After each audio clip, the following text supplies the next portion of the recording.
প্রিয় দশম শ্রেণীর ছাত্রছাত্রীরা, welcome to our Asia's academy. আজকে আমি তোমাদের প্রশ্নবিচিত্রা ভলিউম 1 থেকে জীবন বিজ্ঞানের দ্বিতীয় পর্যায়ক্রমিক মূল্যায়নের 2 নম্বর স্কুলটির শর্ট কোশ্চেন এবং বড় কোশ্চেন সমস্ত কোশ্চেনের অ্যান্সার আলোচনা করব। যদিও শর্ট কোশ্চেন অর্থাৎ 1 নম্বরের যে সমস্ত কোশ্চেন আছে 1 থেকে 10 নম্বর স্কুল পর্যন্ত মধ্যশিক্ষা পর্ষদ সহ সেই সমস্ত স্কুলের শর্ট কোশ্চেনের 1 নম্বরের যে অ্যান্সার একটা ভিডিওতেই দিয়ে দিয়েছি, যাতে তোমরা একটা ভিডিওতে সমস্ত শর্ট কোশ্চেনের রিভিশন করতে পারো পরীক্ষার আগে, বা একটা ভিডিওতেই সমস্ত কোশ্চেন পেয়ে যাও, বেশি খোঁজাখুঁজি না করতে হয়। আগেও আমি এইভাবেই ভিডিও দিয়েছি, তোমরা অনেকেই জানো, সেইভাবেই এবারেও দিয়ে দিয়েছি। আর এবারে আমি সমস্ত যে কোশ্চেন অ্যান্সার দিয়েছি তা বই খুলে, যেখানে বইয়ে অ্যান্সারটা আছে সেখানে দেখিয়ে দিয়েছি এবং কী করে অ্যান্সারটা হলো। অনেক সময় প্রশ্নবিচিত্রার যে পিছনের দিকে ওই এমসিকিউ কোশ্চেনগুলোর অ্যান্সার দেওয়া আছে, সেই অ্যান্সারগুলো ভুল থাকে, সেইটা কোথায় ভুল সেটাও হচ্ছে বইয়ে খুলে ভালো করে বুঝিয়ে দিয়েছি, তোমরা দেখে নিও। সবসময় ওই উত্তরে ভরসা করো না, কারণ যেহেতু ক্লাস 10-এ তোমাদের নাম্বারটা গুরুত্বপূর্ণ, তাই সঠিক অ্যান্সার অবশ্যই জানবে। ভুল জানলে কিন্তু পরীক্ষায় অসুবিধা হবে নাম্বারের ক্ষেত্রে।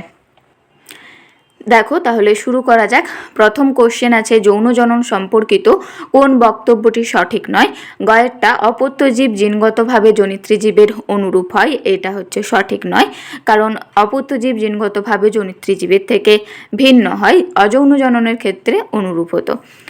দুইটা, প্রদত্ত কোনটি মাইক্রোপ্রোপাগেশনের পর্যায় নয়? কেলাস, গ্রাফটিং, প্ল্যান্টেলেট, এমব্রয়েড। অ্যান্সার হবে গ্রাফটিং, এটা হচ্ছে জোর কলমকে বলে, কিন্তু ক্যালাস, প্ল্যান্টেলেট, এমব্রয়েড এই তিনটাই হচ্ছে মাইক্রোপ্রোপাগেশনের অংশ। এরপর তিনেরটা, যে বিকাশ সম্পর্কিত পর্যায়গুলি নিচের ছকে দেওয়া আছে, উপরের ছকটিতে কটি সঠিক বৈশিষ্ট্য আছে লিখতে বলেছেন। একটা, শৈশব মাথার আকার দেহের সাপেক্ষে ছোট হতে থাকে, এটা ভুল আসছে। বয়ঃসন্ধি যৌন চেতনার উন্মেষ ঘটে, এটা ঠিক আছে। পরিণত দশা ঝুঁকি নেওয়ার প্রবণতা বৃদ্ধি পায়, এটা ভুল, কারণ বয়ঃসন্ধিতে ঝুঁকি নেওয়ার প্রবণতা বৃদ্ধি পায়।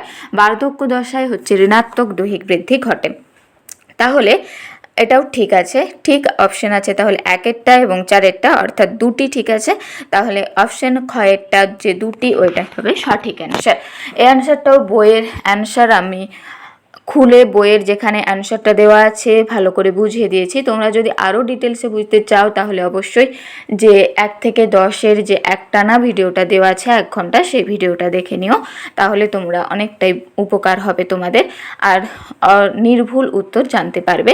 এখানেও আমি সেইভাবেই সঠিক উত্তরই দিয়েছি, তবু যদি তোমরা বুঝতে চাও তাহলে সেই ভিডিওটা অবশ্যই দেখবে। এরপর আছে 4-এরটা, ক্যাপিটাল বি স্মল বি এবং capital B small B cross করলে ক্রসটিতে কত শতাংশ হোমোজাইগাস প্রকট জীব সৃষ্টি হবে? অ্যান্সার হবে 25%। এটাও আগের ভিডিওতে বুঝিয়ে দিয়েছি, আমি আর এই ভিডিওতে ডিটেলস বলছি না, তাহলে অনেকটা টাইম লাগবে। এরপর আছে 5-এরটা, সবুজ ও কুঞ্চিত বীজযুক্ত মটর গাছ এবং সবুজ ও গোল বীজযুক্ত মটর গাছের সম্ভাব্য জিনোটাইপ কি হতে পারে? কি হতে পারে? দেখো এখানে সবুজ যেহেতু, তার মানে সবুজ হচ্ছে প্রচ্ছন্ন বৈশিষ্ট্য, তাই স্মল ওয়াই হবে, অর্থাৎ হোমোজাইগাস অবস্থায় থাকতে হবে, তার মানে স্মল ওয়াই থাকতে হবে। দেখো সবই, তাহলে কয়ের অপশনে দেখো একটা ক্যাপিটাল ওয়াই আছে, ক্ষয়ের অপশনেও আছে, গয়ের অপশনেও আছে, কেবলমাত্র ঘয়ের অপশনে যে দুটো দেওয়া আছে জিনোটাইপ সেখানে দুটোই ছোট ওয়াই আছে, তার মানে এটাই হবে অ্যান্সার। তোমরা কুঞ্চিত বীজযুক্তটাও এভাবে মিলিয়ে নিও। এরপর আছে 6-এরটা, থ্যালাসেমিয়া সংক্রান্ত কোন বৈশিষ্ট্যটি সঠিক তা নির্ণয় করো? পুরুষ ও মহিলা উভয়ই এই রোগের বাহক হয়। ক্ষয়েরটা, মহিলারা বাহক হলেও পুরুষেরা কখনোই এই রোগের বাহক হয় না, এই রোগে মহিলাদের তুলনায় পুরুষেরা বেশি আক্রান্ত হয়। দেখো থ্যালাসেমিয়া যেহেতু অটোজোম বাহিত রোগ, তার মানে পুরুষ ও মহিলা উভয়ই এই রোগের বাহক হতে পারে, কিন্তু যদি জিন ঘটিত রোগ হতো তাহলে পুরুষ বাহক হতে পারতো না, হয় আক্রান্ত হতো না হলে স্বাভাবিক হতো। এরপর আছে 7-এরটা, কস্তম্ভ খস্তম্ভ মিলাতে বলেছে। দেখো একটা নিষ্ক্রিয় অঙ্গ হচ্ছে কালকাসুন্দা স্ট্যামিনোর, তার মানে A2, এটা ক্ষয়ের অপশন হবে। সমস্ত অঙ্গ হচ্ছে শতমূলীর পর্ণকাণ্ড ও হাত জোড়ার শাখা আকর্ষ, তাহলে বি হবে 3-এরটা। আর সি সমবৃত্তি অঙ্গ হচ্ছে 1-এরটা, তাহলে ক্ষয়েরটা হচ্ছে অ্যান্সার। এরপর 8, প্রাকৃতিক নির্বাচন তত্ত্বে উল্লেখিত যোগ্যতম বলতে বোঝায় অনুকূল প্রকরণযুক্ত জীব। বায়োজেনেটিক সূত্রের প্রবক্তা হলেন হেকেল, ক্ষয়ের অপশন। আবার বলছি, যদি তোমরা বইয়ের পেজ সহ দেখতে চাও বইয়ের কোথায় অ্যান্সারটা দেওয়া আছে সঠিক উত্তর হলো কিনা, তাহলে কিন্তু আগে যে একটা ভিডিও দেওয়া আছে 1 ঘন্টা, সেটা অবশ্যই তোমরা দেখে নিও। এরপর আছে 2-1, অযৌন জনন পদ্ধতিতে একটি জীব থেকে অসংখ্য অপত্য জীব সৃষ্টি হয়। একটি মরা ইঁদুরকে খাওয়ার জন্য প্যাঁচা ও বাজ পাখির মধ্যে আন্তঃপ্রজাতি সংগ্রাম দেখা যায়। এরপর সত্য এবং মিথ্যা বলতে বলেছে। একজোড়া মিউটেশনযুক্ত প্রচ্ছন্ন জিনের উপস্থিতির জন্য মানুষের কানের লতির নিম্ন প্রান্ত মুক্ত থাকে। এটা ভুল হবে, কারণ মিউটেশনযুক্ত প্রকট জিনের উপস্থিতির জন্য মানুষের কানের লতির নিম্ন প্রান্ত মুক্ত থাকে। এরপর আছে 2-4, সুন্দরী গাছ কাণ্ড ও পাতায় সঞ্চিত অতিরিক্ত লবণ যথাক্রমে বাকলমোচন ও পত্রমোচনের সাহায্যে দূর করে থাকে। এটা সত্যই হবে। এরপর আছে স্তম্ভ বিস্তম্ভ মিলাতে বলেছে। প্রোথেলাস হচ্ছে লিঙ্গধর উদ্ভিদকে বলে, ফার্নেল লিঙ্গধর উদ্ভিদকে প্রোথেলাস বলে। হাইড্রোফিটালিস থ্যালাসেমিয়া রোগকে বলা হয়। হলুদের শল্কপত্র হচ্ছে লুপ্তপ্রায় অঙ্গ। এরপর বিসদৃশ্য শব্দটি বেছে লিখতে বলেছে। বহুবিভাজন রেণু উৎপাদন আয়ুষগামী জোর কলম। এখানে বহুবিভাজন রেণু উৎপাদন অযৌন জনন, জোর কলম হচ্ছে অঙ্গজ জনন। এগুলি সবই উন্নত জনন নয়, অনুন্নত জননের উদাহরণ। কিন্তু আয়ুষগামী হচ্ছে যৌন জনন, তাহলে এটা হচ্ছে উন্নত প্রকৃতির জনন। তাই আমার মতে আয়ুষগামীটাই অ্যান্সার হবে। 9টা, অ্যান্টি হিমোফিলিক ফ্যাক্টরের উৎপাদন ব্যাহত হওয়ার জন্য কোন ধরনের হিমোফিলিয়া রোগ দেখা যায়? এটার অ্যান্সার হবে হিমোফিলিয়া এ। এই সমস্ত কোশ্চেনের অ্যান্সারের যে পেজ বইয়ে যেখানে অ্যান্সারগুলো দেওয়া আছে আমি বুঝিয়ে দিয়েছি, আগেও বলেছি। তোমরা ভালো করে বুঝতে চাইলে তাহলে আগের ভিডিও দেখে নিতে পারো, প্লেলিস্ট লিংক দিয়ে রাখবো। এরপর দেখো বিভাগ গ, সপুষ্পক উদ্ভিদের যৌন জননে ঘটা প্রদত্ত ঘটনা দুটির ব্যাখ্যা করতে বলেছে। পুংগ্যামেট গঠন আর ভ্রূণ গঠন। 254 নম্বর পেজের 11 দাগের কোশ্চেনে আছে। দেখো প্রথমটা পুংগ্যামেট গঠন, এই পয়েন্টটা বলতে হবে। আর এরপর আছে 7 পয়েন্ট ভ্রূণ গঠন। এই ভ্রূণ গঠন ভ্রূণ সৃষ্টি করে, যতটা পেনে দাগ দিয়ে রেখেছি ততটাই বলতে হবে। পরে যে বীজ এবং ফলে পরিণত হয় এখানটা বলার দরকার নেই। এরপর কোশ্চেন আছে 2 মানব বিকাশের বয়স সন্ধিতে হয় এমন একটি শারীরিক ও একটি মানসিক পরিবর্তন লেখো। এটা 278 পেজে রয়েছে। দেখো বয়স সন্ধিতে এই যে প্রথমে আছে এগুলো হচ্ছে দৈহিক পরিবর্তন, এখান থেকে যে কোনো একটা বা দুটো লিখো। এরপর দেখো যে দিয়েছি পেনে দাগ দেওয়া আছে, যৌন চেতনার উন্মেষ ঘটে, বিপরীত লিঙ্গের প্রতি আকর্ষণ বাড়ে, এই পুরোটা হচ্ছে মানসিক পরিবর্তন। তাহলে এইখান থেকে তোমরা এটা করো। এরপর আছে 3 উদাহরণ সহ বক্তব্য দুটিকে প্রতিষ্ঠা করো। কোনো কোনো ফিনোটাইপের একাধিক জিনোটাইপ থাকে, কোনো কোনো ফিনোটাইপের একটি মাত্র জিনোটাইপ থাকে। এটা দেখো 309 নম্বর পেজে 40 দাগের কোশ্চেনে রয়েছে সহায়িকায়। আমি ফটোটা এখান থেকে দিয়ে রাখছি, তোমরা এখান থেকে দেখে করে নিও। এর বাকিটা হচ্ছে এখানটা তোমাদের পুরোটাই কিন্তু লিখতে হবে, কারণ উদাহরণ সহ বলতে বলেছে। এবার 1, 2, 3 যে কোনো একটা উদাহরণ দিলেও চলবে। এখানেও যেমন একটা উদাহরণ আছে, একটা উদাহরণ দিবে তাহলেই চলবে। যে কুঞ্চিত সবুজ বীজযুক্ত গাছের একটি জিনোটাইপ বর্তমান, অনেকগুলি নয়। এরপর 4 মহিলাদের তুলনায় পুরুষদের হিমোফিলিয়া হওয়ার সম্ভাবনা বেশি থাকে, উক্তিটি ব্যাখ্যা করতে বলেছে। এটা 323 নম্বর পেজে 5 দাগের কোশ্চেন আছে। আমি দেখো এই যে সবুজ কালিতে দেখো কতটা লিখতে হবে দাগ দিয়ে রেখেছি, এতটা পুরোটাই লিখতে হবে, একটুও কিন্তু বাদ দেওয়া চলবে না।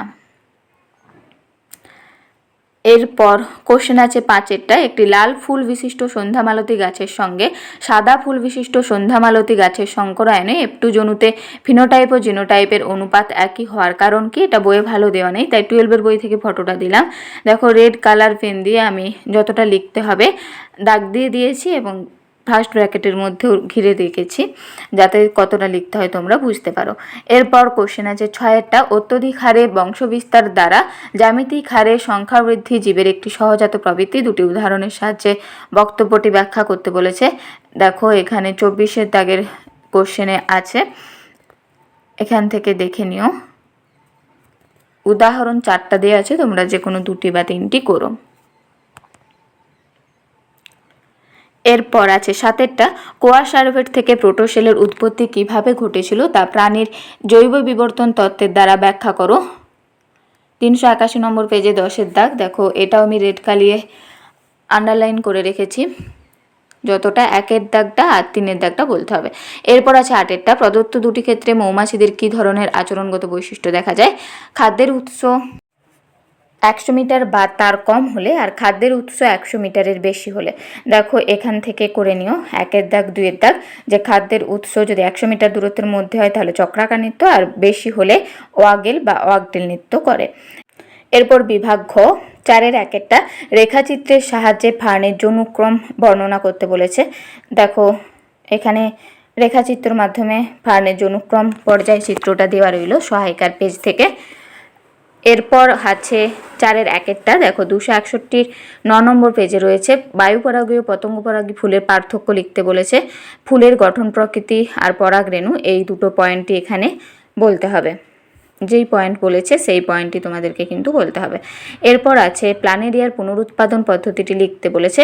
238 নম্বর পেজের 40-এর দাগের কোশ্চেন দেখে নাও, এখানে দিয়ে দিলাম।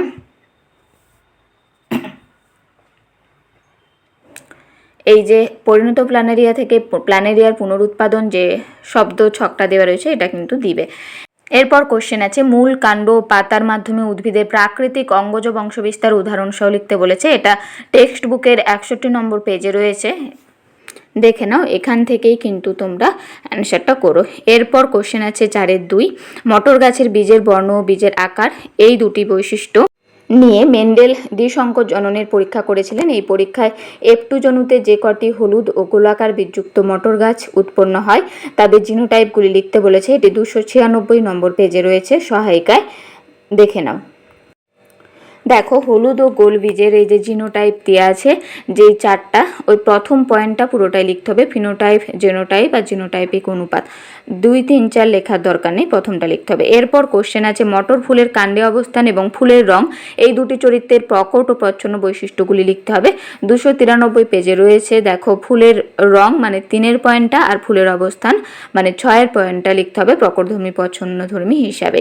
এরপর কোশ্চেন আছে অথবা একজন স্বাভাবিক অথচ বাহক মহিলার সঙ্গে একজন থ্যালাসেমিক পুরুষের বিবাহ হলে তাদের সন্তানদের থ্যালাসেমিয়া আক্রান্ত হওয়ার সম্ভাবনা কত শতাংশ একটি ক্রসের সাহায্যে দেখাও। এইটার অ্যান্সার তোমাদের সহায়িকা বা বইয়ে করা নেই, একটু ঘুরিয়ে করা রয়েছে, তাই আমি যেটা অ্যান্সার হবে সেটা খাতায় করে রেখেছি, এখানে বুঝিয়ে দিচ্ছি, দেখে নাও। স্বাভাবিক অথচ বাহক মহিলা মানে ক্যাপিটাল টি স্মল টি আর থ্যালাসেমিক বাবা মানে স্মল টি হবে। সেখান থেকে যে গ্যামেট তৈরি হচ্ছে মাতা থেকে হচ্ছে একটা ক্যাপিটাল টি একটা স্মল টি আর বাবা থেকে স্মল টি, সেখান থেকে চেকার বোর্ডে যে অপত্য তৈরি হচ্ছে তাদের মধ্যে দুজন বাহক পুত্র বা কন্যা, দুটো জেনোটাইপ, আর দুটো জেনোটাইপ থ্যালাসেমিক পুত্র বা কন্যা হচ্ছে। তার মানে 50% পুত্র বা কন্যা বাহক হবে আর 50% থ্যালাসেমিয়া আক্রান্ত হবে। এরপর কোশ্চেন আছে পুরুষদের হেটারোগ্যামেটিক মেল বলা হয় কেন।